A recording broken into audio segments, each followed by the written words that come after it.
레이먼드 챈들러의 기나긴 이별.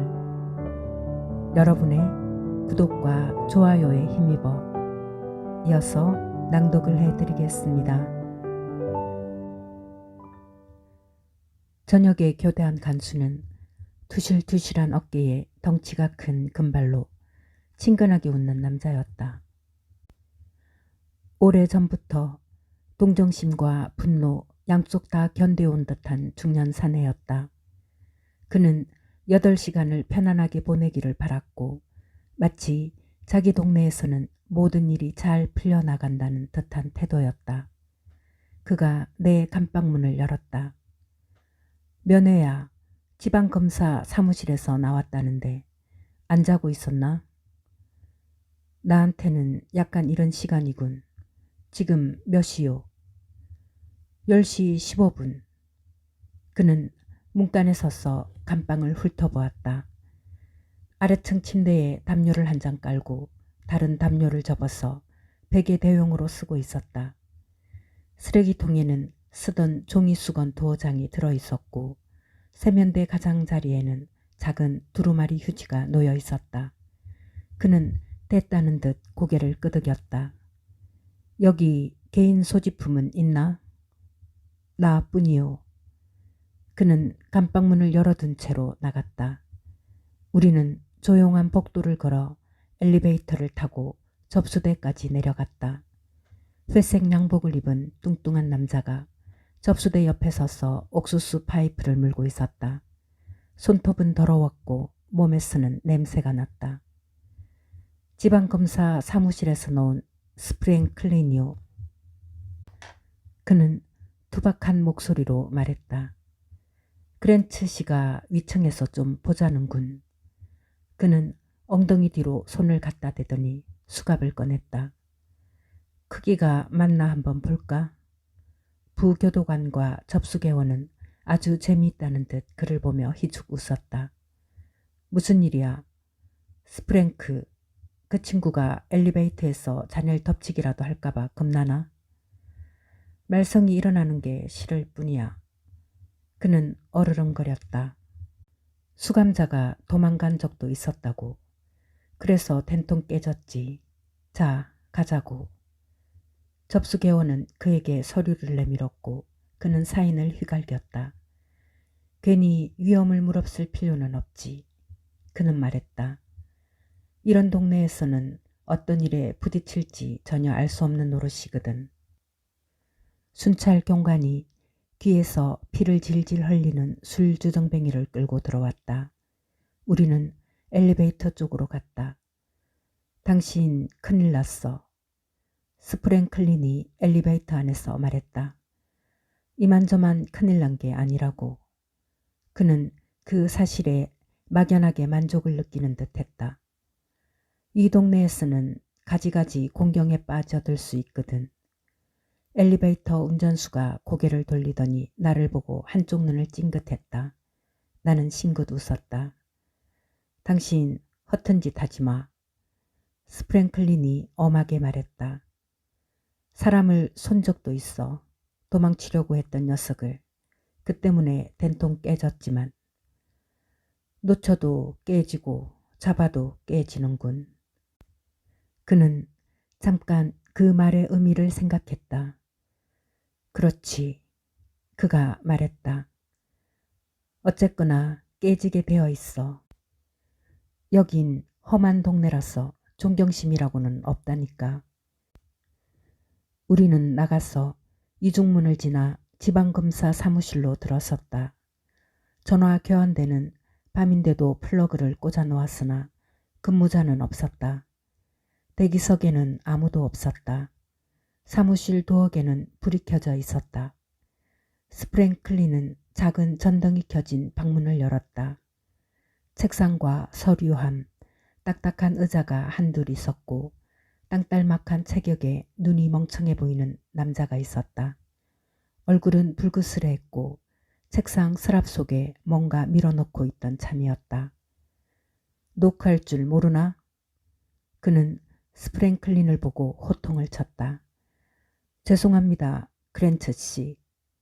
스프랭클린은 어물어물거렸다. 죄수만 신경 쓰느라고요. 그는 나를 사무실 안으로 밀어넣었다. 수갑을 벗길값쇼?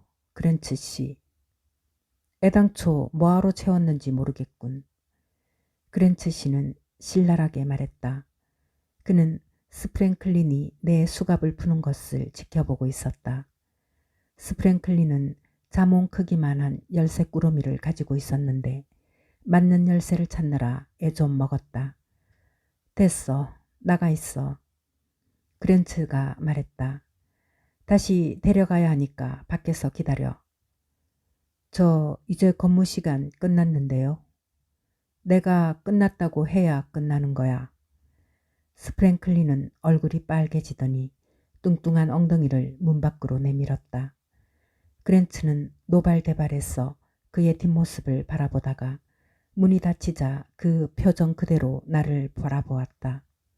나는 의자를 끌어다 놓고 앉았다. 앉으란 말 안 했는데. 그랜츠가 호통쳤다. 나는 꾸깃꾸깃해진 담배를 하나 주머니에서 꺼내 입에 물었다. 담배 피워도 좋다는 말도 안 했어. 그랜츠가 큰 소리로 고함쳤다. 감방에서는 담배 피워도 좋다는 허가를 받았는데 여기서는 왜 안 되는 거요? 여긴 내 사무실이니까. 여기서는 내가 규칙을 정해. 진한 위스키 냄새가 책상 건너까지 흘러왔다. 한 잔 더 하시지. 나는 말했다. 그럼 진정이 될 테니 우리가 들어와서 방해가 됐겠군. 그의 등이 의자 등받이에 부딪혔다. 그의 얼굴이 검붉어졌다. 나는 성냥을 그어 담뱃불을 붙였다. 한참 지난 후 그랜츠가 부드럽게 말했다. 알았어. 세게 나오는군. 꽤나 사내다운데 이거 아나? 여기 오는 친구는 크기도 모양도 별의별 인간이 다 있지. 그렇지만 나갈 때는 크기가 다 똑같아. 쫄아들거든. 그리고 모양도 똑같아지고 허리를 굽히게 되니까. 뭐하러 날 보자고 했소, 그랜츠 씨.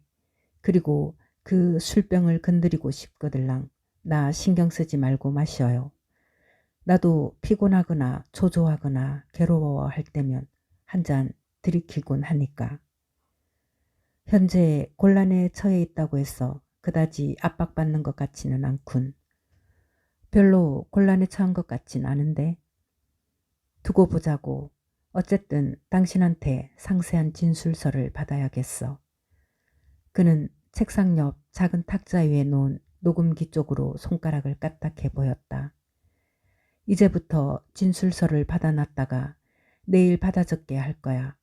수석검사보가 진술서에 만족하면 이 동네를 떠나지 않는다는 약속을 받고 풀어줄지도 모르지. 해보자고. 그는 녹음기 스위치를 눌렀다. 그의 목소리는 차갑고 단호했으며 일부러 그렇게 느껴지도록 짜내기라도 한 듯이 역겹게 들렸다. 그렇지만 오른손으로는 끊임없이 책상 서랍 쪽을 더듬고 있었다. 그는 그럴 나이는 아니었지만 벌써 코에 핏줄이 튀어나와 있었고 눈의 흰자위도 탁했다. 나는 말했다. 이제 질렸소. 뭐에 질렸단 건가? 그가 딱딱거렸다. 딱딱하고 조잡한 사내들이 딱딱하고 조잡한 사무실에 앉았어. 아무 뜻도 없는 딱딱하고 조잡한 헛소리들을 지켜려대는 거 말이오. 난 중재인 감방에서 56시간이나 보냈소.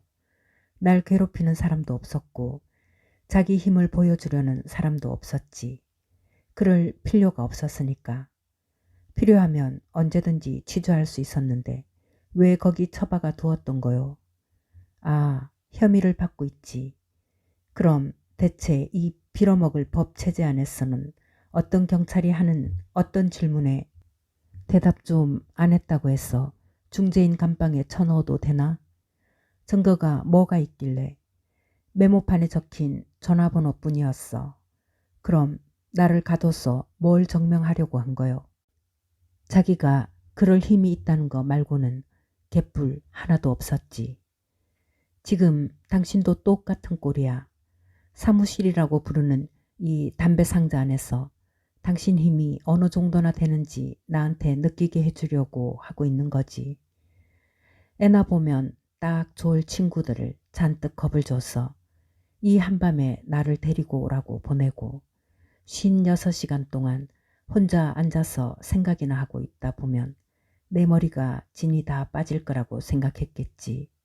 그럼 당신 무릎에 엎드려 울면서 그 커다란 감옥에서 끔찍하게도 외로웠으니 제발 내 머리 좀 쓰다듬어 달라고 애걸할 줄 알았나? 집어치우시지. 그랜츠, 술이나 마시고 인간답게 행동하라고. 당신이 자기 일을 한 것뿐이라는 사실은 기꺼이 알아줄 수 있어. 그렇지만 시작하기 전에 쓸데없는 힘은 좀 빼라고. 당신이 충분히 강하다면 그런 건 필요 없을 거요. 그리고 그런 게 필요하다면 당신이 나를 괴롭혀 줄 만큼 충분히 강하진 못한 거요. 그는 앉아서 내 말에 귀를 기울이며 나를 바라보더니 언짢은 미소를 지었다. 멋진 연설이야. 그가 말했다. 이제 쓰레기 같은 얘기 다 쏟아냈으면 진술서나 써보지. 질문을 하면 대답하겠나? 아니면 나름대로 얘기해보겠나? 세대가리를 향해 얘기했군. 나는 말했다. 한 귀로 듣고 한 귀로 흘렸나 봐. 어떤 진술도 안 할 거요. 법률가이니 내가 그럴 필요 없다는 것 정도는 알 텐데. 그 말은 맞아. 그는 냉정하게 말했다. 나는 법을 알지. 경찰들 수법도 알고. 그러니까 무죄를 입증할 기회를 주는 걸세. 원치 않으면 나도 어쩔 수 없어. 내일 아침 10시에 소환해서 예심을 받게 할 수도 있어. 내가 아무리 반대해도 보석될지는 모르지만 대가가 비쌀걸. 돈을 무진장 많이 내야 한다 이거지. 우리가 쓸 수 있는 방법 중 하나지. 그는 책상 위에 있는 서류를 내려다보고 읽더니 뒤집었다. 나는 물었다. 무슨 제목으로? 32조 사건 후 종범 중죄야. 켄틴 형무소에서 5년은 썩어야 할걸. 먼저 레녹스부터 잡아야 할 텐데. 나는 신중하게 말했다. 그랜츠는 뭔가 증거를 잡았고 태도에서도 느낄 수 있었다. 어느 정도인지는 알 수 없었지만 확실한 무언가를 갖고 있었다. 그는 의자 뒤에 기대더니 펜을 집어 손바닥 사이에 끼고 천천히 돌렸다. 그러더니 그는 미소 지었다. 스스로 즐기고 있는 것이었다. 레녹스는 쉽게 숨을 수 없는 사람이야. 말로 보통 사람이면 사진이 필요하겠지. 그것도 아주 잘 나온 걸로. 하지만 얼굴 한쪽에 흉터가 나 있는 남자라면 필요 없어. 35살도 안 되었는데 100발이면 말할 것도 없고. 정인이 4명 정도 있지. 더 많을 수도 있고. 무슨 정인 말이지? 그레고리우스 경감이 나를 한 대 친 후에 새어나왔던 담즙처럼 입안에서 쓴맛이 느껴졌다. 그러자 내 목이 아직도 쓰라리고 부어있다는 사실이 새삼 떠올랐다. 나는 부드럽게 목을 문질렀다. 시침이 떼지마 말로. 샌디에이고 고등법원 판사와 그 부인이 그 비행기를 타고 가는 자기 아들하고 며느리를 우연히 배웅하러 나갔다고. 그 4사람 모두 레녹스를 봤고 판사 부인은 그가 타고 온 차와 같이 온 사람도 봤어. 이젠 기소해도 소용없을걸. 그거 멋진걸? 나는 말했다. 어떻게 그들을 찾아냈소? 라디오와 TV에 특별 광고를 냈지. 상세하게 묘사만 하니 끝이던걸. 판사가 전화를 했어. 좋은 소식이로군. 나는 공정한 태도로 말했다. 그렇지만 그보다는 좀 더 필요할 텐데. 그랜츠, 그를 잡아서 살인을 저질렀다는 사실을 증명해야지. 그리고 내가 그 사실을 알고 있었다는 것도 증명해야 하고. 그는 전보 뒤에다 손가락을 탁 튕겼다. 한 잔 마셔야 할 것 같군. 야간 근무를 너무 오래 했으니. 그는 서랍을 열어 병과 작은 잔을 책상 위에 올려놓았다. 그는 잔 가장자리까지 술이 차도록 가득 따라서 한숨에 털어넣었다. 좀 낫군. 그가 말했다. 훨씬 나아. 자네에게 한 잔 권하지 못해 미안하군. 지금 구류 중이니까. 그는 병의 코르크 뚜껑을 막더니 한 곳으로 치워버렸지만 손이 닿지 않을 범위는 아니었다. 아, 그래. 뭔가 증명해야지. 자네 말대로. 글쎄, 우리가 벌써 자백을 받았을 수도 있지. 그렇다면 참 안 됐네. 응? 작지만 아주 차가운 손가락이 얼음으로 된 벌레가 기어오르는 것처럼 내 척추를 따라 움직이는 느낌이었다. 그럼 왜 나한테 진술을 받으려고 하는 거요? 그는 희죽 웃었다. 우린 깔끔한 기록을 좋아하거든. 레녹스는 송환되어 재판을 받을 거야. 얻을 수 있는 건 뭐든 필요하지. 자네에게 얻고자 하는 것은 자네를 풀어주는 일에 비하면 아무것도 아니지. 협조만 해준다면 말이지만. 나는 그를 쳐다보았다. 그는 서류를 뒤적이고 있었다. 그는 의자에 앉은 채로 몸을 돌려 술병을 바라보았고 그걸 짚지 않기 위해서 엄청난 의지력을 끌어내야만 했다. 아마도 전체 대본을 보고 싶겠지. 그는 갑자기 불안한 듯 곁눈질을 하면서 말했다.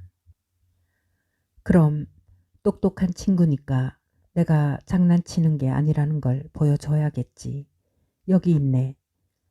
내가 책상 위로 몸을 숙이자 그는 내가 술병을 잡으려 한다고 생각했는지 술병을 잡아 치우더니 다시 서랍 속에 넣었다. 나는 단지 잿더리에 꽁초를 버리려고 했을 뿐이었다. 나는 다시 몸을 기대고 담배 한 대에 새로 불을 붙였다. 그는 빠르게 말했다. 레녹스는 마사틀란에서 내렸네. 비행기를 갈아타는 곳으로.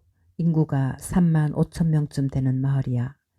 거기서 2~3시간 정도 모습을 보이지 않았지. 그러다가 검은 머리를 하고 검은스름한 피부에 칼자국이 선명하게 남아있는 남자가 실바노 로드리게스라는 이름으로 토레온까지 가는 비행기를 예약했네. 스페인어는 훌륭했지만 그런 이름을 가진 남자치고는 모자랐던 모양이야. 검은 피부에 멕시코인 치고는 키도 너무 컸고 비행사가 그에 대해서 제보해왔네. 토레온 경찰들은 너무 굼떠지. 멕시코 경찰들이란 전혀 민첩하지가 않아. 가장 잘하는 짓이라고는 멀쩡한 사람을 쏴대는 거니까. 그러고 있는 동안 그 남자는 비행기를 전세 내서 오타토클란이라고 하는 작은 동네로 갔어. 호숫가에 있는 보잘것없는 여름 리조트지. 이 전세 비행기의 비행사는 텍사스에서 전투기 조종 훈련을 받았더군. 영어를 잘했어. 레녹스는 비행사가 무슨 말을 하는지 못 알아듣는 척했지만 내가 끼어들었다. 그 사람이 레녹스라고 한다면 말이지. 잠깐 기다려, 친구. 레녹스가 분명하다고. 그래, 그는 오타토클란에서 내려서 거기 있는 호텔에 이번에는 마리오 데 세르바라는 이름으로 숙박했지. 그 친구는 마우저 7.65 구경 권총을 가지고 있었는데 멕시코에서는 물론 대단할 것도 없는 일이지. 그렇지만 전세 비행기 조종사는 그 친구가 순수해 보이지 않았기 때문에 동네 경찰하고 얘기를 좀 했지.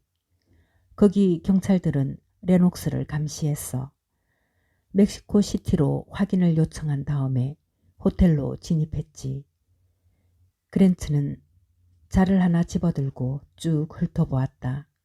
나를 바라보지 않으려는 의미 없는 동작이었다. 나는 말했다. 똑똑한 친구로군. 그 전세 비행기 조종사라는 친구 말이요. 손님들에게 꽤나 친절한데? 그 얘기는 냄새가 나는군. 그는 갑자기 고개를 들어 나를 올려다 보았다. 우리가 원하는 건, 그는 건조하게 말했다. 빨리 재판하는 거야. 2급 살인 기소도 받아들일 거네. 우리가 파고들고 싶어 하지 않는 측면들이 있네. 어쨌거나 아주 영향력 있는 집안 아닌가? 할람포트 얘기로군. 그는 짧게 고개를 끄덕였다. 나로서는 이 모든 생각이 아주 짜증날 뿐이야.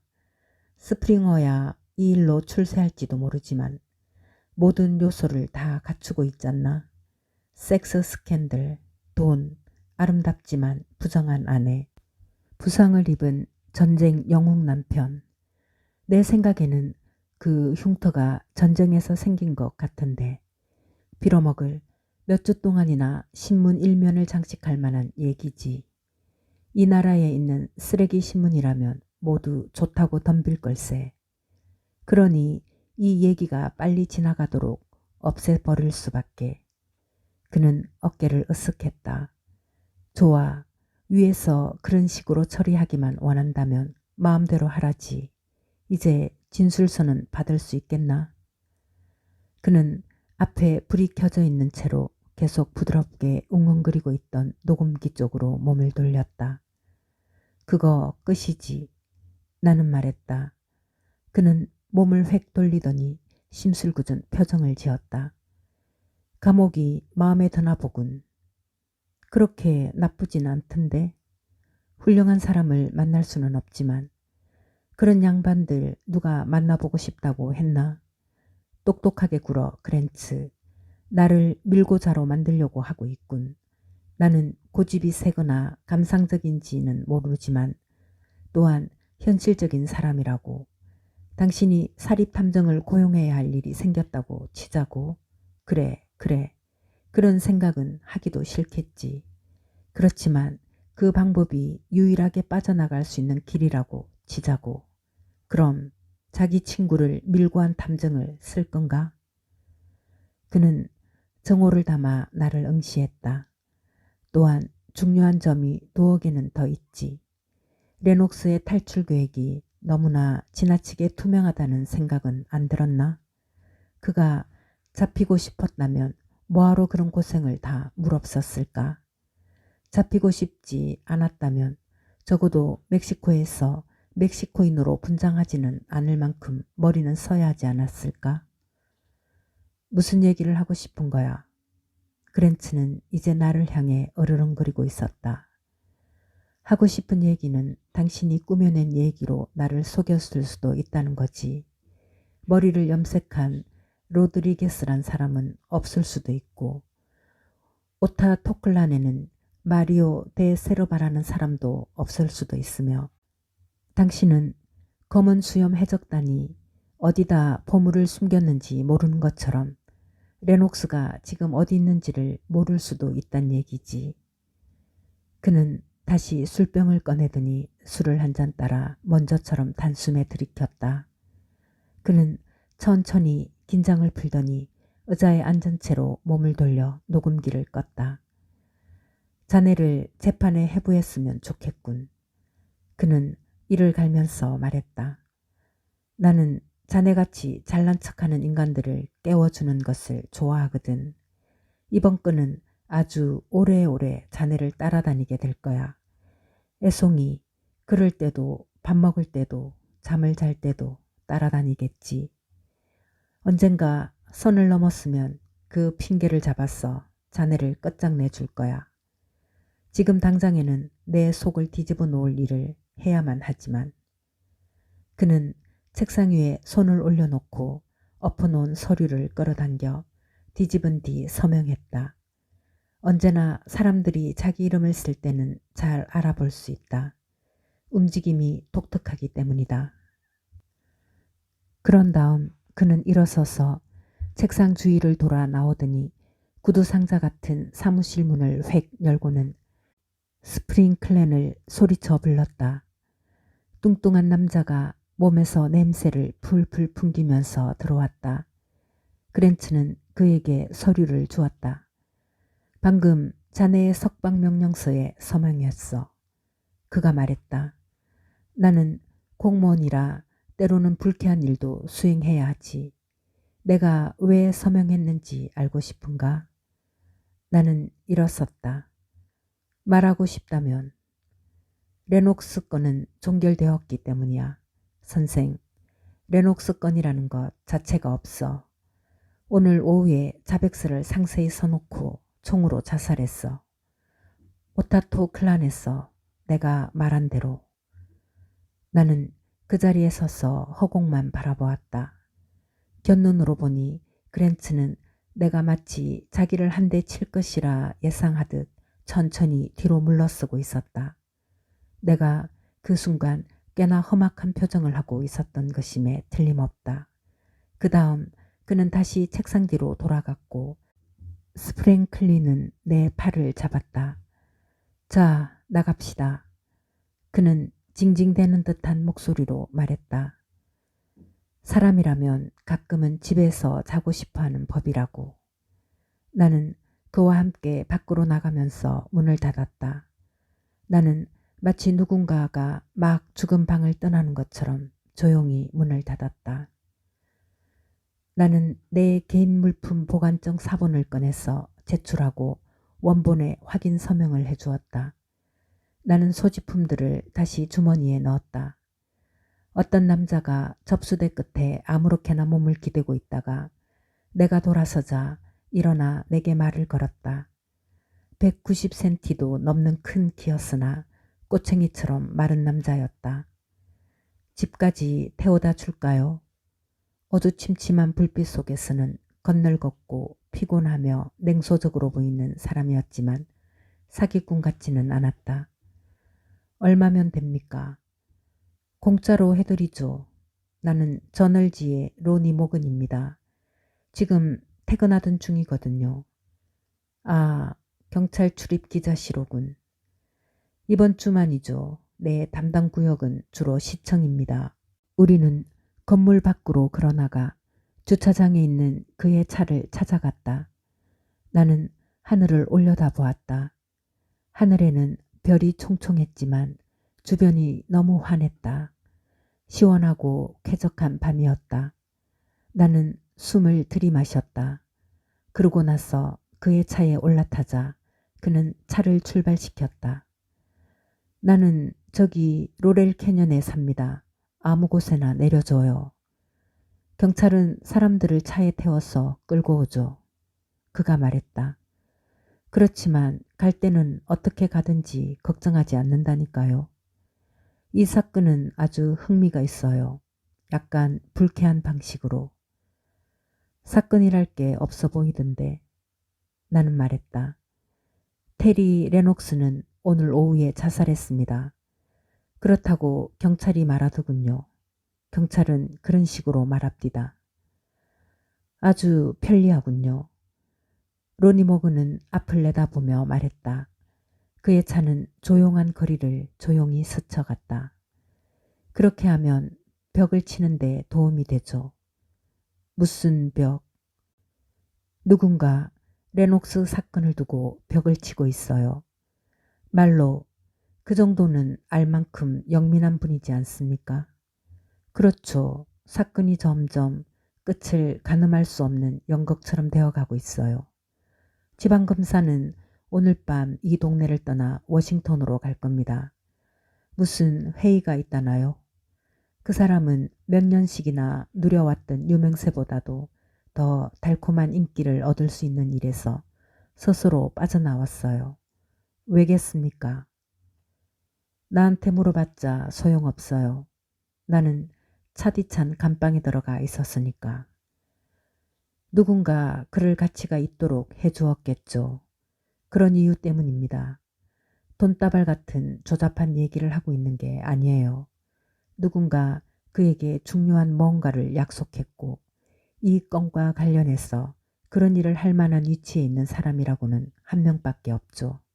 그 여자의 아버지 말입니다. 나는 머리를 차 구석에 기댔다.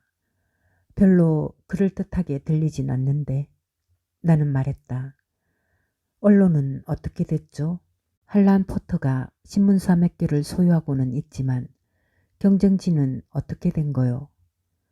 그는 웃긴다는 표정으로 나를 슬쩍 쳐다보았다가 다시 운전에 집중했다. 신문기자 해본 적 있어요? 아니요. 신문사를 소유하고 출판하는 건 부자들이죠. 그런 부자들은 같은 사교클럽 회원이고 물론 경쟁지는 있어요. 배급이나 취재구역, 특종 기사를 둘러싸고 심한 경쟁을 하죠. 그게 소유주의 특권이나 지위에 해가 되지 않는 한은요. 하지만 기사가 소유주에게 불리하게 돌아갈 것 같으면 바로 규제가 내려오는 거죠. 레녹스 건에도 규제가 내려왔다고요. 레녹스 건은 잘만 구성하면 신문이 불티나듯 팔릴 겁니다. 모든 요소를 갖추고 있어요. 재판을 하게 되면 전국에서 기자들이 몰려들어 특집 기사로 쓸 겁니다. 그렇지만 재판은 일어나지 않겠죠. 그런 일이 일어나기도 전에 레녹스가 퇴장해 버렸으니까. 내가 말한 대로 아주 편리하게 됐죠. 할란 포터와 그 가족들에게는. 나는 몸을 펴고 그를 무섭게 노려보았다. 이 모든 사건이 조작되었다고 말하는 거요? 그는 야유하듯 입을 삐죽댔다. 레녹스가 자살하는데 도움을 좀 받았을 수도 있단 거죠. 체포할 땐 약간 저항하거나 했어. 멕시코 경찰들은 권총 방아쇠를 당기고 싶어서 손가락이 근질근질하거든. 약간만 내기를 걸어보겠다면 총알 구멍 숫자를 셀 수도 없을 거라는 쪽으로 걸죠. 당신 말은 틀린 것 같은데. 나는 말했다. 난 테리 레녹스를 잘 알아요. 그는 오래전에 자기 자신을 포기해버린 사람이요. 만약 경찰들이 생포하려고 했다면 순순히 따라왔을 거요. 살인죄로 처벌을 달게 받았을 거라고. 로니 모그는 고개를 저었다. 나는 그가 무슨 말을 하려는지 알았고 그는 그렇게 말했다. 전혀 그럴 가능성은 없어요. 만약 그가 여자를 쏘거나 머리를 박살낼 정도라면 그랬을지도 모르죠. 그렇지만 수법이 지나치게 잔인했어요. 그 여자의 얼굴을 얻어맞아 걸레가 되어 있었지요. 잘 받아봤자 2급 살인죄고 그만해도 야단 법석이었을걸요. 당신 말이 맞겠지. 그는 나를 다시 바라보았다. 그 남자와 아는 사이라고 했죠. 그 일이 조작되었다는데 동의합니까? 피곤해서 오늘 밤은 생각할 기분이 아니요. 오랫동안 말이 없었다.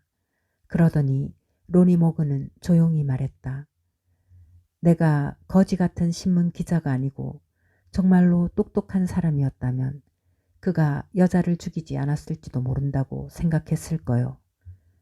그럴 수도 있겠지. 나는 무심하게 대답했다. 그는 담배를 입에 물고 자동차 계기판에 성냥을 그어 불을 붙였다. 그는 여인 얼굴에 시종일관 찡그린 표정을 띠고 고요히 담배를 피웠다. 로렐 캐년에 다 다르자 나는 큰 길에서 빠지는 지점을 말해줬고 다시 내가 사는 거리로 들어서는 길을 알려줬다. 그의 차는 요동치며 언덕을 올라가 우리 집 삼나무 계단 발치에 멈춰 섰다. 나는 차에서 내렸다. 태워다 줬어. 고마워요. 목은 한잔 하겠소? 나중에 하는 걸로 하죠. 지금은 혼자 있고 싶을 테니. 혼자 보낸 시간은 너무 많았소. 지겹게도 많았지. 작별 인사를 한 친구가 있었지 않습니까? 그가 말했다. 그 사람을 위해 감방에 처박히는 것을 감수할 정도라면 친구가 있었다고 해야겠죠. 내가 그 사람을 위해 그랬다고 누가 그럽디까? 그는 희미하게 미소 지었다. 그 기사를 쓸 수 없다고 해서 내가 아무것도 모른다고 생각하지 말아요. 잘 있어요. 또 봅시다. 내가 차문을 닫자 그는 차를 돌려 언덕을 내려갔다. 차 후미등 불빛이 모퉁이를 돌아 사라지자 나는 계단을 올라가 신문을 주워 빈 집 안으로 들어갔다. 나는 전등을 죄다 켜놓고 창문을 죄다 열었다. 집안은 후덥지근했다. 나는 커피를 만들어 마신 뒤 커피통에서 $100 지폐 5장을 꺼냈다. 지폐는 돌돌 말려서 커피통 속 한쪽에 들어있었다. 나는 손에 커피를 들고 왔다 갔다 하다가 TV를 켰다가 끄고 앉았다가 일어났다가 다시 앉았다. 나는 현관 계단에 쌓여있던 신문을 사사치 읽었다. 레녹스 사건은 초기에는 거창하게 보도되었지만 그날 아침쯤에는 뒷면으로 밀려나 있었다. 실비아의 사진은 실려 있었지만 테리의 사진은 없었다. 그런 사진이었는지도 몰랐는데 내 스냅 사진도 실려 있었다. LA의 사립탐정, 신문을 위해 구류 중이라는 기사였다. 엔시노에 있다는 레녹스 저택의 사진이 커다랗게 실려 있었다. 뾰족한 지붕이 많은 어설프게 흉내낸 영국식 저택으로 창문을 닦는 데만도 $100는 들 것 같았다. 저택은 로스앤젤레스 치고는 꽤나 널따란 24만 50평방미터나 되는 부지 내의 둔덕이에 서 있었다. 저택 본관의 축소판 모형처럼 보이는 손님 별채의 사진도 있었다.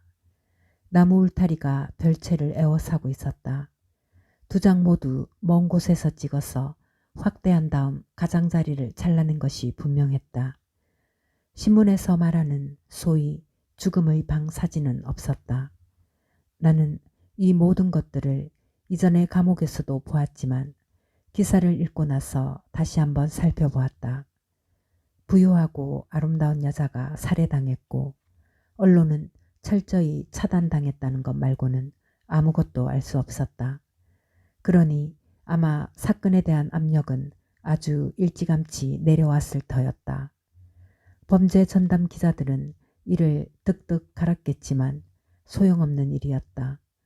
상황이 이해되었다. 그녀가 죽은 바로 그날 밤 테리가 패서디나에 있는 장인과 이야기를 나누었다면 경찰의 신고가 들어오기도 전에 10여 명의 경호원이 저택에 깔렸을 것이다. 그렇지만 전혀 이해되지 않는 일도 있었다. 이를테면 그녀가 맞아 죽은 방식. 누가 무슨 말을 하든 테리가 그런 짓을 저질렀다고는 믿을 수 없었다. 나는 전등을 끄고 열린 창문 옆에 앉았다. 바깥 숲을 속에서는 집바퀴가 밤을 나기 위해 내려앉기 전 떨리는 목소리로 몇 번 지저귀며 스스로의 목소리에 심취해 있었다. 목덜미가 가려웠으므로 나는 면도와 샤워를 한 뒤 침대에 들어 똑바로 누워서 마치 어둠 속 저 먼 곳으로부터 어떤 목소리, 모든 사실을 명료하게 밝혀줄 침착하고 차분한 목소리가 들릴 것 같아 귀를 기울였다. 그러나 그런 목소리는 들리지 않았고 앞으로도 들리지 않으리라는 것을 알았다. 아무도 내게 레녹스 사건을 설명해 주지 않으리라. 어떤 설명도 필요하지 않았다. 살인자는 자백하고 죽었다. 쌓인 심의회조차 열리지 않을 것이다. 저널지에 로니 모건이 평한 대로 아주 편리하게 되어버렸다. 테리 레녹스가 아내를 죽였다면 그것으로 좋은 것이다. 그를 재판할 필요도 없어졌고 온갖 불쾌한 점들을 덜출 필요도 없어졌다. 그가 아내를 죽이지 않았다면 그건 역시 좋았다. 죽은 사람은 세상에서 가장 죄를 뒤집어 씌우기에 적당한 사람이다. 결코 대꾸하지 않으니. 아침에 나는 다시 면도를 하고 옷을 입은 뒤 평소처럼 시내로 차를 몰고 가서 세우던 곳에 주차했다. 내가 이제 유명 인사가 되었다는 것을 알고 있는지 모르는지 주차장 요원은 전혀 내색을 하지 않았다. 나는 위층으로 가서 복도를 따라가 열쇠를 꺼내서 내 사무실 문을 열었다. 피부가 거무스름하고 매끈하게 생긴 남자가 나를 보고 있었다. 당신이 말로요? 그렇다면 어디 가지 말고 있으시오. 그가 말했다. 만나고 싶어하는 사람이 있으니. 그는 등을 벽에서 떼고 나른하게 걸음을 옮겼다. 나는 사무실 안으로 들어가서 우편물을 집어들었다. 야간 청소부가 가져다 놓은 우편물이 책상 위에 좀 더 있었다. 나는 창문을 연 뒤 봉투들을 뜯어보고 필요 없는 건 버렸다. 사실 쓸모없는 우편물 뿐이었다. 나는 다른 문의 버저 스위치를 켜고 파이프에 담배를 채운 뒤 가만히 앉아서 누군가 소리를 질러 도움을 요청하기를 기다렸다. 나는 초연한 태도로 테리 레녹스에 대해서 생각했다. 내 머릿속에서 그는 벌써 아득히 멀어져 가고 있었으며 백발과 흉터가 난 얼굴, 은은한 매력과 특이한 자존심도 마찬가지였다. 나는 그를 판단하거나 분석하지 않았다. 어쩌다 상처를 입었는지, 어쩌다 실비아 같은 여자와 결혼하게 되었는지에 대해서는 전혀 질문한 적이 없었다. 그는 향해 중에 우연히 만나서 무척 친해진 듯해도 사실은 전혀 아는 게 없는 사이의 사람이나 다름없었다. 부두에서 작별 인사를 할 때는 친구 연락하고 지내자고 하고 말하고 떠나지만 서로 연락하지 않을 거라는 걸 뻔히 아는 그런 사람처럼 떠나갔다. 그런 사람은 다시 볼 수조차 없을 가능성이 높다. 다시 보게 된다고 해도 완전히 다른 사람이 되어서 그저 특별 객차에서 마주친 로터리 회원의 한 사람일 뿐이다. 요새 일은 어때? 아, 별로 나쁘지 않아. 자넨 좋아 보이는군. 자네도 그런데. 나는 몸무게가 너무 많이 늘었어. 우리 모두 마찬가지 아냐? 그 프랑코니아 호라나 뭐라나 하는 배를 타고 같이 여행했던 거 기억나나? 아, 물론이지. 멋진 여행이었지. 그랬지. 멋진 여행이긴 지루해서 죽을 뻔했다. 주위에 재미있어 보이는 사람이 아무도 없었으니까 그 남자와 얘기를 나눈 거지. 어쩌면 그게 테리 레녹스와 나의 관계인지도 모른다. 아니, 아주 똑같지는 않다. 나는 그의 한 부분이나마 가졌으니까. 나는 그에게 시간과 돈을 투자했으며 그 때문에 큰 집에서 사흘이나 지냈고 침을 삼킬 때마다 떠올려야 했던 턱에 맞은 강타나 목에 꽂힌 펀치는 말할 필요도 없었다. 이제 그는 죽었으니 그의 500불을 돌려줄 수도 없다. 그런 생각을 하니 기분이 언짢아졌다. 그런 사소한 일은 항상 기분을 언짢게 한다. 문에 붙은 버저와 전화가 동시에 울렸다. 나는 전화를 먼저 받았다. 버저 소리는 단지 손바닥만한 내 대기실에 누가 들어왔다는 의미밖에 없기 때문이었다. 말로 씨 계십니까? 앤디코트 씨가 통화하고자 하십니다. 잠깐 기다리세요. 그가 연결되었다. 슈얼 앤디코트요. 그는 마치 자신의 빌어먹을 비서가 벌써 이름을 대준 것을 모른다는 듯 말했다. 안녕하십니까? 앤디코트 씨. 경찰서에서 풀려났단 소식을 들으니 기쁘오. 현명하게 판단해서 어떤 저항도 하지 않았으리라 생각하오만 머리 굴린 적은 없습니다. 그냥 버텼더니 풀어주더군요. 더 이상 후환은 없을 거라 생각하오. 하지만 그렇게 되어서 도움이 필요하게 되면 연락하시오. 왜 그런 일이 생기겠습니까? 그 남자는 죽었는데요. 경찰은 그 친구가 내게 접근했다는 사실을 밝히는데도 시간 꽤나 들여야만 할 겁니다. 다음으로는 내가 유죄가 될 만한 사실을 알고 있었다는 것을 증명해야 하고 그 다음에는 그가 범죄를 저질렀거나 도망쳤다는 사실을 증명해야만 하겠죠. 그는 헛기침을 했다. 어쩌면. 그는 조심스럽게 말했다. 당신은 그가 상세한 자백서를 남겼다는 얘기를 못 들었나 보군요. 들었습니다. 앤디코트 씨. 나는 지금 변호사하고 얘기하고 있지 않습니까? 그 자백서도 그의 필적이 맞고 내용이 진짜인지도 증명해야만 할 거라고 말하면 너무 도가 지나친 겁니까? 미안하지만 법적인 토론을 할 시간은 없는 것 같소. 그는 날카롭게 말했다. 나는 다소 우울한 임무 수행이 있어서 멕시코행 비행기를 타러 가는 중이요. 무슨 일인지는 짐작하겠죠. 그야 당신이 누구의 대변인인가에 달려 있겠죠. 나한테는 말해주지 않았지만 기억나십니까? 똑똑히 기억하오. 그럼 잘 있으시오. 말로 내가 도와주겠다고 한 제안은 여전히 유효하오. 그렇지만 당신에게 가벼운 충고 하나 해주지. 당신 혐의가 완전히 벗겨졌을 거라고 너무 자신하지는 마시오. 당신 직업은 약점투성이니까.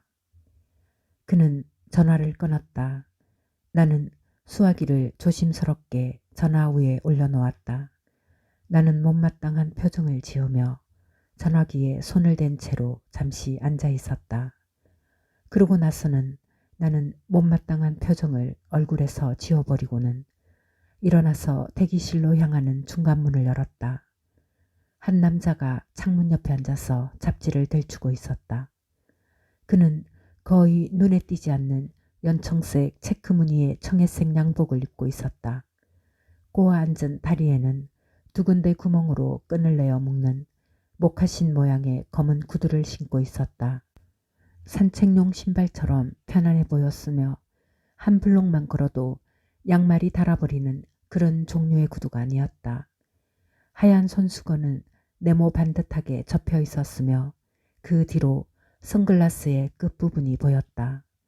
머리는 숱이 많고 짙은 곱슬머리였다. 피부는 햇빛에 바싹 걸려 있었다. 그는 새처럼 반짝이는 눈동자를 들고는 가느다란 코수염 밑에서 미소 지었다. 번쩍이는 흰색 셔츠 위에는 짙은 젓갈색의 뾰족한 나비 넥타이를 메고 있었다. 그는 잡지를 한쪽으로 던져버렸다. 이 허접한 잡지들은 쓰레기 같은 내용만 싣는다니까. 그가 말했다. 코스텔로 세금 포탈로 기소되었던 갱. 그에 대한 기사를 읽고 있었지. 그래, 이 기자들은 코스텔로에 대해서 꽤나 잘 알고 있나 봐. 내가 트로이의 헬레네에 대해서 속속들이 알고 있는 것처럼. 뭘 도와드리면 되겠습니까? 그는 별로 서두르지도 않고 나를 훑어보았다. 커다란 빨강 스쿠터를 탄 타자니로군. 그가 말했다. 뭐라고요? 당신 말이야, 말로. 커다란 빨강 스쿠터를 탄 타잔이라고. 경찰들이 많이 험하게 다루던가? 여기저기 굴러댔지. 그게 당신하고 무슨 상관이요? 올브라이트가 그레고리우스에게 명령을 내린 다음에도? 아니, 그 이후로는 아니고. 그는 짧게 고개를 끄덕였다. 그 녀석 한 방 먹여주라고 올브라이트에게 부탁하다니 머리가 꽤나 좋은데? 그게 당신하고 무슨 상관이냐고 물었는데 올브라이트 국장과는 우연이라도 안면이 없고 그러다 보니 그 사람에게는 아무것도 부탁하지 않았지. 그 사람이 왜 내 부탁을 들어주겠소? 그는 언짢은 표정으로 나를 쳐다보았다.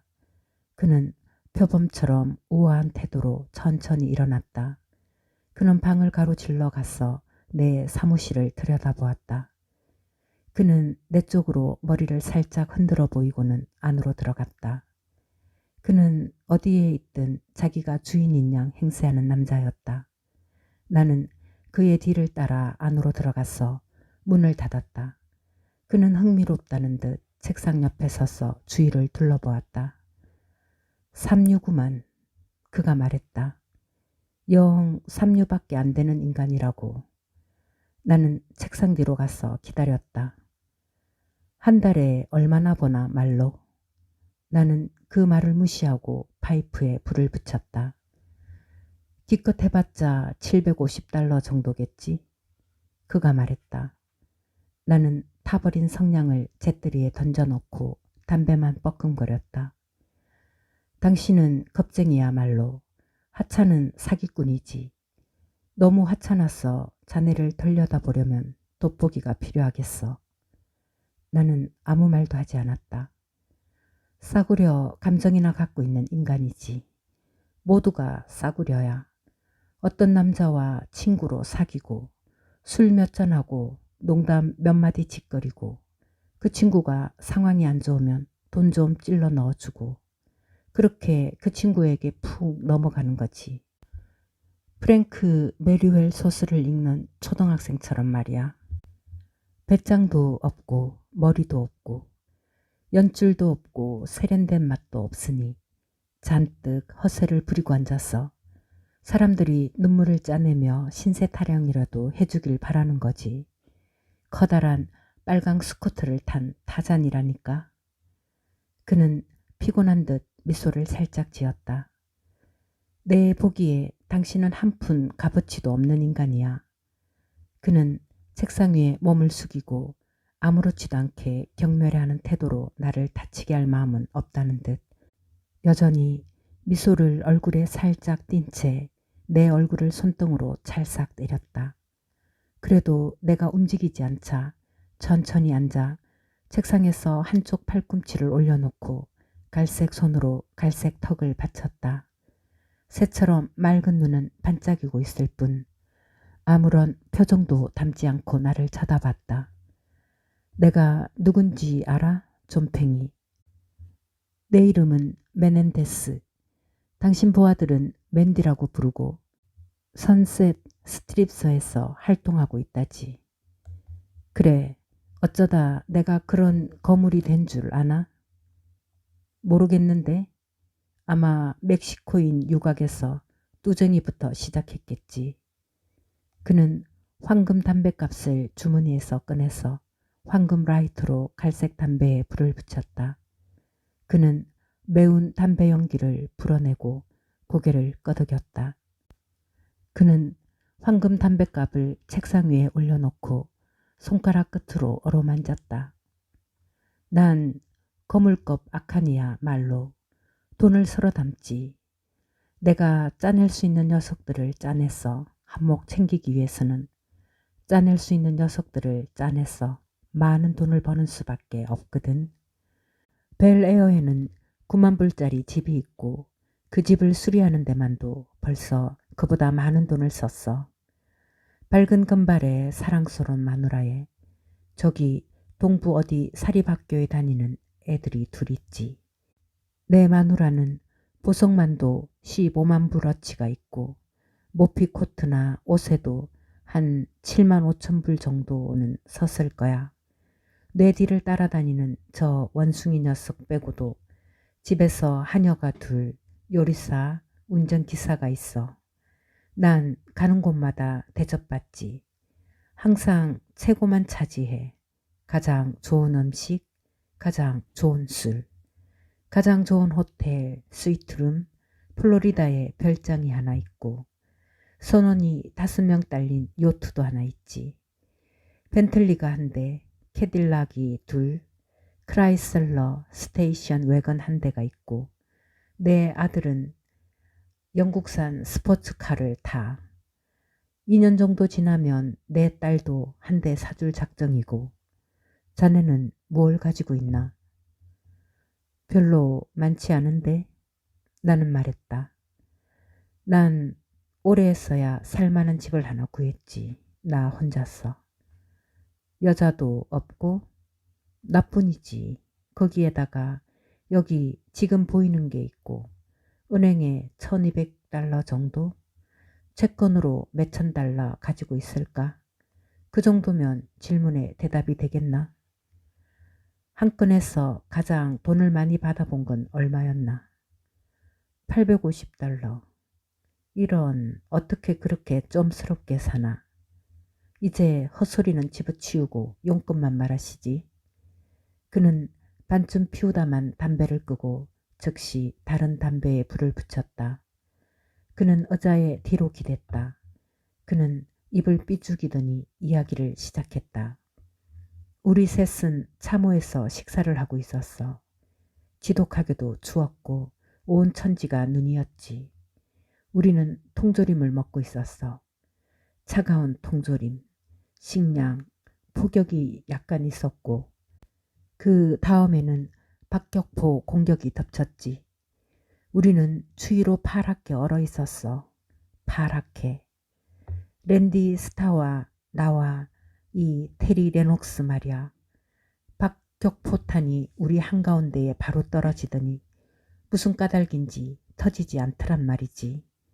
독일 녀석들은 가정꾀를 다 쓰니까 비비 꼬인 유머 감각을 가지고 어떨 때는 불발탄인가 싶은데 3초 후에는 그게 아니란 말이야. 테리가 그 포탄을 집어서 랜디와 내가 몸을 빼기도 전에 방공호 밖으로 들고 나갔지. 1급 미식축구 선수처럼. 그 친구는 아래를 보고 몸을 날리면서 그 물건을 멀리 던졌는데 그만 공중에서 터져버렸어. 대부분 그 친구 머리 위로 날아가 버렸지만 파편 하나가 그의 옆 얼굴에 박혔지. 바로 그때 독일 놈들이 공격을 퍼부었고 그 다음에 생각나는 거라고는 우리는 더 이상 그 자리에 있지 않았다는 거야. 메넨데스는 말을 멈추고 어두운 눈동자에서 광채를 내뿜으며 가만히 나를 바라보았다. 내가 말했다. 말해줘서 고맙군. 잘 받아 넘기는데 말로 괜찮은 놈이로군. 랜디와 나는 한참 이야기한 끝에 테리 레녹스가 처한 상황이라면 누구라도 머리가 이상해졌을 거라는 결론을 내렸어. 오랫동안 우린 테리가 죽었다고 생각했었지만 죽지 않았지. 독일 놈들이 그 친구를 잡아간 거야. 독일 놈들은 1년 반 동안 테리를 심하게 다루었어. 독일 놈들이 응급치료는 해주었지만 테리는 너무 깊이 상처를 입었지. 그 사실을 알아내는데 돈이 들었고 그 친구를 찾아내는데도 돈이 들었어. 그렇지만 우리는 전후에 암시장에서 돈을 꽤 많이 벌었거든. 그 정도는 여유가 있었지. 테리가 우리 목숨을 구해주고 받은 대가라고는 완전히 달라진 얼굴 반쪽하고 백발 그리고 이상해진 정신뿐이었어. 저기 동부 어디서 그 친구는 술병을 끌어안고 이리저리 끌려다니며 거의 누더기가 되어 있더군. 그 친구 마음속에는 뭔가 있었지만 우리야 뭔지 알 수 없었지.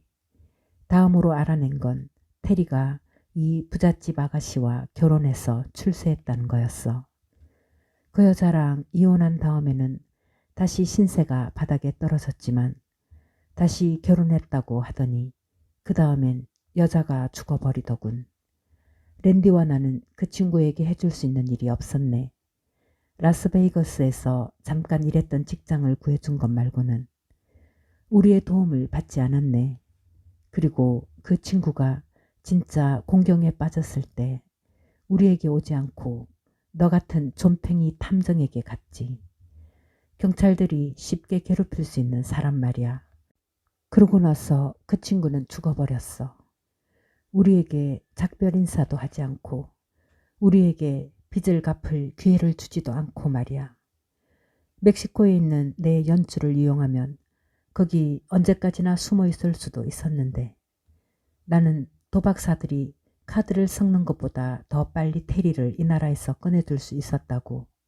그렇지만 그 친구는 울며 내 품으로 달려갔지. 그래서 기분이 나빠. 좀팽이 녀석. 경찰들이 아무렇게나 밟아버릴 수 있는 녀석인데도. 경찰들은 아무나 밟아버릴 수 있지. 그래서 나보고 어쩌라는 건가. 그냥 손 떼. 메넨데스가 딱딱하게 말했다. 레녹스 사건으로 돈이나 유명세 좀 얻어보려는 속셈을 버리라고.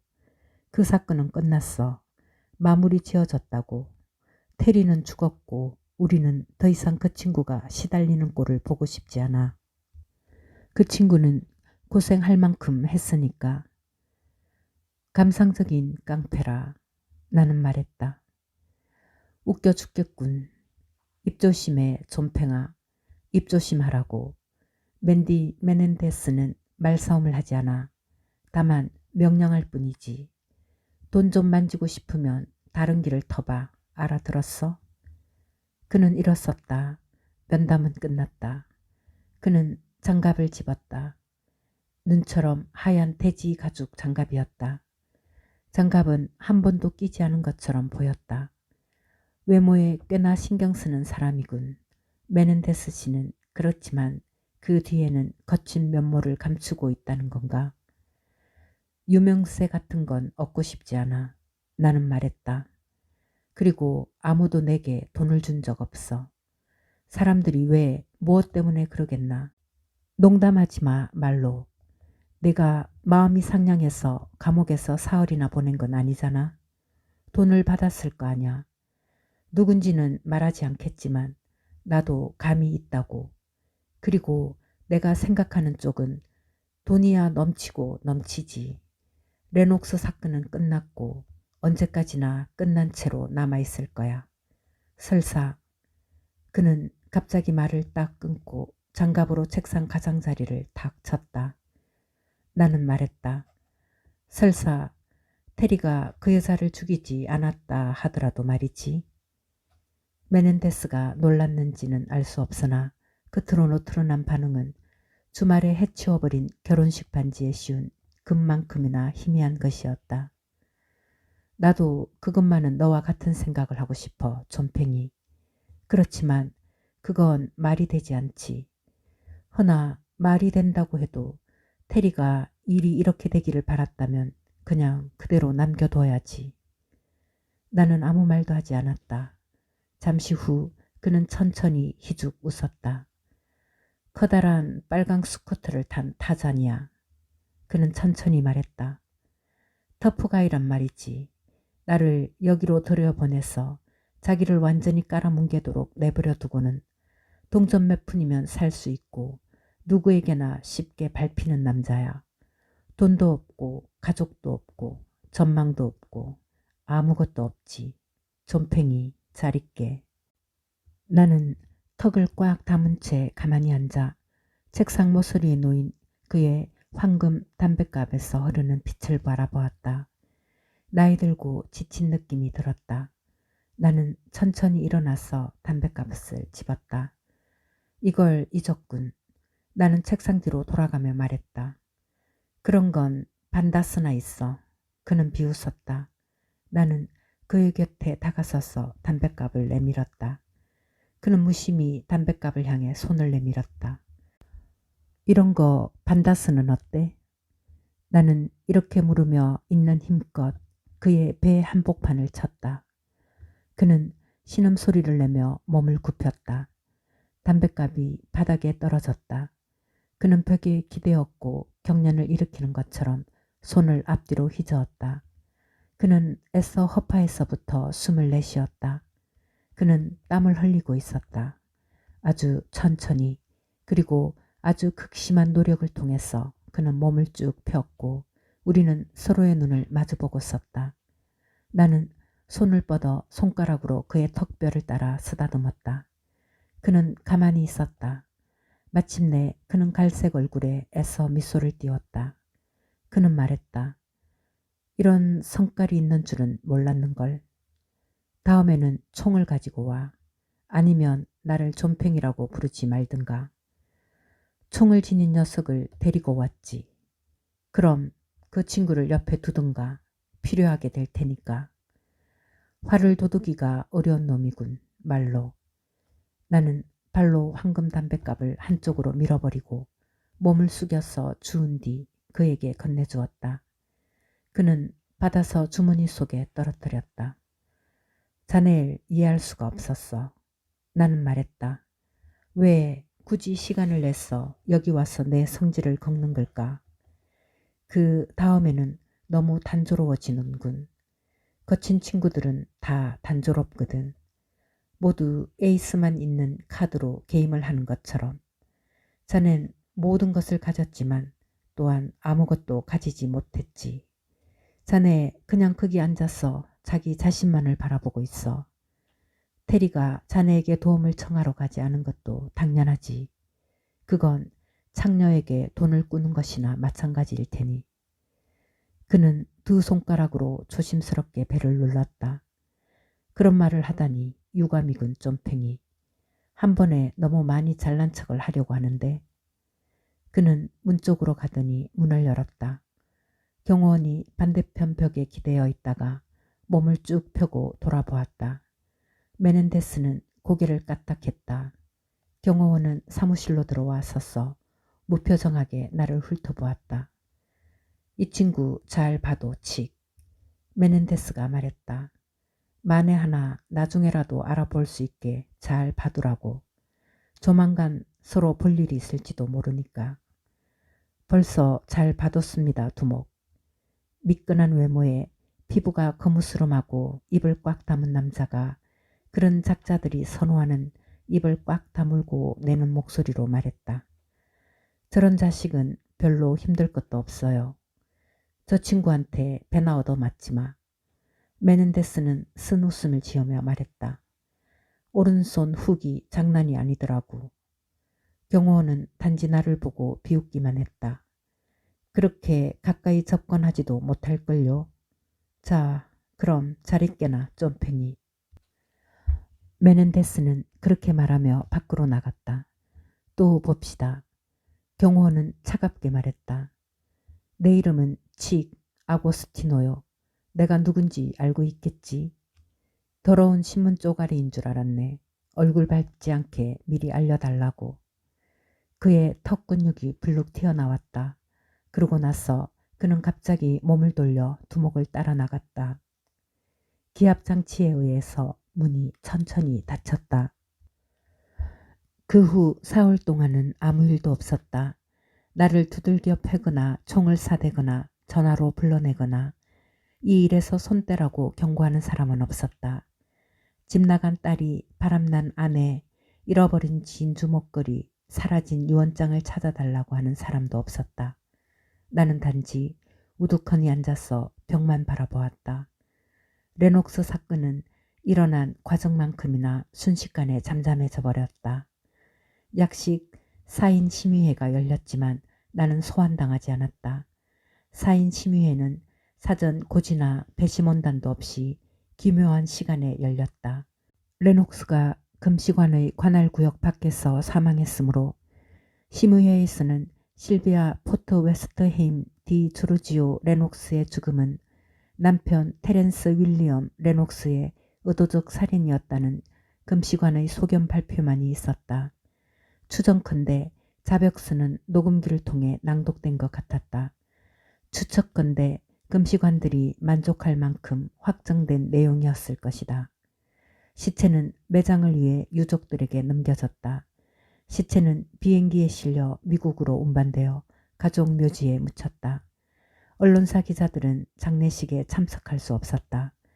가족들 중 아무도 인터뷰를 하지 않았으니 인터뷰를 절대 하지 않기로 유명한 할람포트 씨는 말할 것도 없었다. 사흘째 되는 날 오후 늦게 자기 이름이 하워드 스펜스이며 뉴욕의 어느 출판사 대표인데 캘리포니아에 잠깐 출장차 왔다는 사람의 전화를 받았다. 그는 나와 의논하고 싶은 문제가 있으니 다음날 아침 8시에 리츠 베벌리 호텔의 바에서 만날 수 있겠느냐고 물었다. 나는 그에게 무슨 일이냐고 물었다.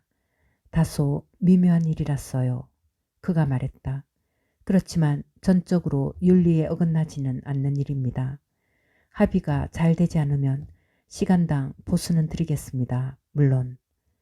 고맙습니다. 스펜서 씨. 그렇지만 그럴 필요는 없습니다. 제가 아는 사람이 추천을 한 겁니까? 말로 씨에 대해서는 아는 사람이긴 합니다. 물론 최근 경찰하고 마찰이 있었던 일까지 포함했어요. 그 일 때문에 흥미를 끌었다고 할 수 있겠지요. 하지만 제 일은 그 비극적 사건과는 아무런 관련이 없습니다. 그건 다만 저 전화보다는 만나서 뭐라도 마시면서 얘기하는 편이 낫겠는데요. 그는 난해한 소설처럼 쉼표를 많이 섞어서 말하는 사람이었다. 전화 대화일 뿐인데도. 알았습니다. 스펜서 씨. 아침에 뵙죠. 그는 고맙다고 말하고 전화를 끊었다.